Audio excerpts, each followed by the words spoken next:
Ang tapang-tapang nyo sa social media, magpa-interview, may pagmumura pa kayong naalalaman, may paghahamon.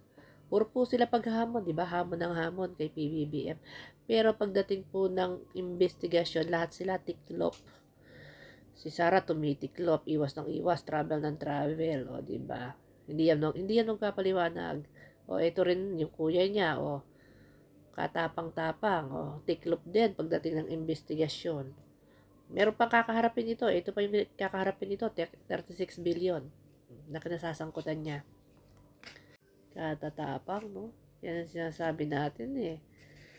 Katatapang pagdating sa action, wala. Nga. Tago. Lubog ang itlog. Pati itlog umatras.